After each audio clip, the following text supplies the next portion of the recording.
Hello friends. An array is a data structure that is designed to store a collection of items. The items can be of the same type or different type. Arrays can be a powerful tool and you will use them more than you realize. By the end of this section, you will learn so many things about PowerShell array, like what is PowerShell array, how to declare or create an array, indexing and accessing elements of an array, how to create strongly typed arrays, how PowerShell operators work with PowerShell arrays, properties and methods used with PowerShell array, how to add or remove elements from an PowerShell array, how to iterate a script block against all elements of an array, and so many more things you will come to know by the end of this section. So stay tuned. The array sub expression operator creates an array from the statements inside it.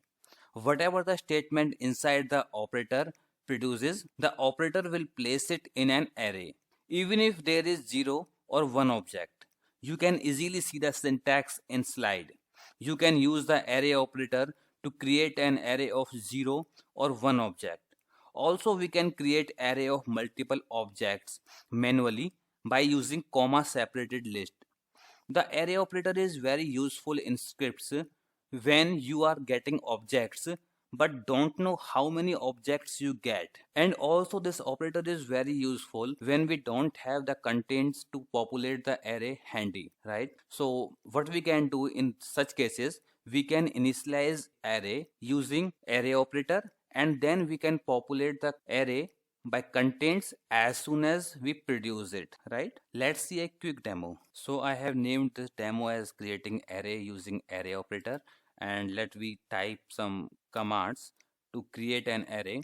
So basically we can create like a, you can say like dummy array of fruits, and we can populate the contents maybe like apple or maybe orange. So I have written this command and this code by pausing the video so that we can save some time. So basically we have created one array, and we have created this array with name fruits, and under this we have inserted three elements: apple, orange and kiwi. If we run this command and if we try to return the contents of this array, we can easily see three items are there.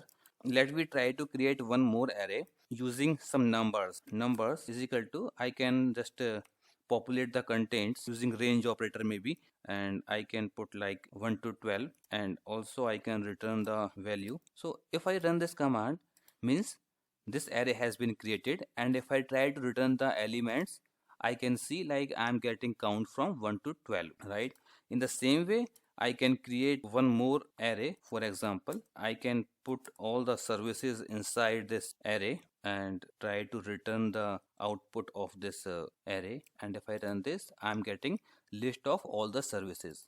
In this way, you can see like how we can create arrays using array operator, right? Personally speaking, I rarely use array operator to create an array. PowerShell is so smart that it creates array of every object that we assign to a variable. Second method to create and initialize an array: assign multiple values to variable delimited with a comma and separated from the variable name by the assignment operator. The comma can also be used to initialize a single item array by placing the comma before the single item. Let's see a quick demo. So I have named this demo as creating PowerShell array by simply assigning comma separated values to a variable. And now let me create one array using comma separated values. Maybe let me name it as multi, and let me assign some values to it and see as well. And let me try to run this command, and if we try to return the value or elements of this array or variable, what we can see is we are getting all the elements as ABC, right? So in this way we can create array without array operator as well. And in case if we want to create array of single item only, we can also create by just assigning comma before the single item. Like maybe we can include some element, maybe white, right? So in this way we can create array of single item, and if we try to return its value, we can get it by running it. So in this way we can create arrays without using array operator. Arrays index starts with 0 and ends with n minus 1. Here n stands for number of elements in an array. For example, there is an integer array of 5 elements. Then its indexing will be 0 to 4. The first index in an array is 0, which points to the first item in the array. Index 1 is the second item, and so on. Negative numbers start at the end of an array. So minus 1 is the last item, minus 2 is the second last item, and so on. So also we have this figure in this slide that can easily show the structure of an array. Like we have this array that has 5 elements inside it, and the name of array is list, and we can see like array element at index 2 is 3, and these are like elements values, and this is the structure. You can easily understand this. So let me see a quick demo to understand these things better. So in this demo we will see how indexing works for an PowerShell array and how to access elements of an PowerShell array. We created some arrays in our previous demos, so let me use them in this demo. Like we created one array with name numbers, right? So if we try to fetch the values or elements of that array, we can see we are getting the value, right? Suppose if we want to get the first item of this array, so what we can do is simply we can use cast operator and we can put some value inside it. Like I want to access the element sitting at index 0, right? So we can get it. We should get 1 because our array starts with indexing 0 and that fetch the first element of an array. So if we run this, we are getting 1 as expected. In case if we want to get the last item of this array, what we can do is we can simply use minus 1. Minus 1 means last element of an array. So if we run this, we can see we are getting 12, right? In the same way, if we want to access the second last element of this array, we can use minus 2. And in case if we want to access a range of elements from an array, what we can use is range operator, right? So suppose I want to access elements from 3 to 6 maybe, right? So if I run this, I am getting elements from index 3 to 6, that is 4, 5, 6, 7. 4 numbers I am getting, right? In the same way, if I want to get like a combination of individual elements and range, so I can mix that using addition arithmetic operator, right? So numbers, and suppose I want to get first element, second element, and a range from 7 to 9 numbers, right? So I can add range and individual elements using addition operator, right? And suppose I want to access a range that is 7 to 9 maybe, right? So I can run this command. Here I have first element, second element, and a range from 7 to 9 index, means 8, 9, 10 element, right? So in this way we can mix individual elements and range. So in this way we can access different elements of an array as per our requirement. By default, if no data type is specified when array is created, PowerShell creates each array as an object array. Means object of all types may be stored in it, whether it is an integer, string, character, or whatever. To determine the data type of an array, we can use getType method. To create a strongly typed array, cast the variable as an array type. A strong array is one that can contain only values of a particular type. Let's see a quick demo. So I have named this demo as create strongly typed PowerShell array. And first in this demo, let me try to create a normal array. That would be like mix up of multiple type of elements. It may be like integer, string, or whatever, right? So let me create a normal array. Maybe let's take some more elements and we correct it as comma.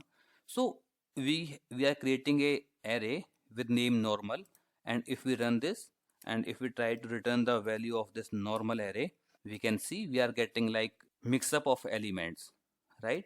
And if we try to find the type of this array, we can see it by get type method, like normal dot get type and bracket closed. If I run this, I can see the type of this array is object. Like under name, we can see it is an object type array, right?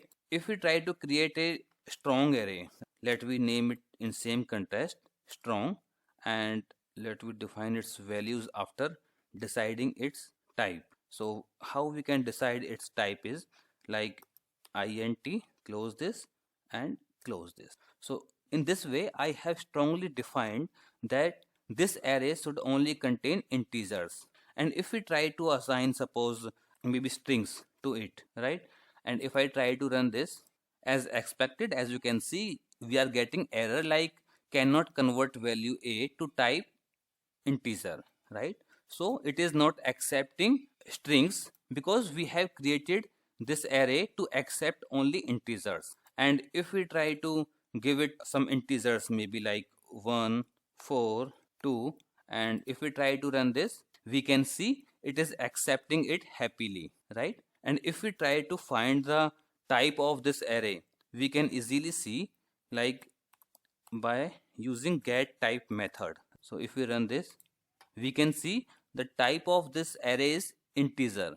And it is also not limited to only strings or integers. Also, we can define all the types that is supported in .NET. Like suppose if we want that an array should contain only process names, right? So what we can do is we can define its type. In case we don't know what is the value, what is the type of an object, we can find it by like suppose I want to store only processes in an array. I can find its type like get process. If I run this, I'm getting processes. And if I want to know its object type, what I can do is get hyphen member command. If I run this, I can get type of object of processes. I can see the type of process is system.diagnostic.process. So I can just copy it and I can create array by typing the same thing, this one, like in this way. And I can define like this and this, and I can name it maybe something like processes. And if I try to define, because I have defined this as process type array, so if I try to store maybe get services into it, let's see what happens. As we can see, it is giving us error because it is expecting processes in this array, but we are providing services. Type of objects of services different. We can find it using maybe like get service and gm. Gm is basically alias for get hyphen member command. So if I run this, I can see like type of objects of services is service process dot service controller. So it is different than processes, right? So it is not accepting it and we are getting error. In case if we try to pass process in the same array, we can see what happens. Like if I try to pass process in this and if we run this command, we can see it is accepting it happily. So if I try to return the value of this array, I can see like processes, and if I run this, I'm getting the process list that is contained inside this array. In this way, we can use PowerShell arrays as per our requirement and by defining their data type strongly.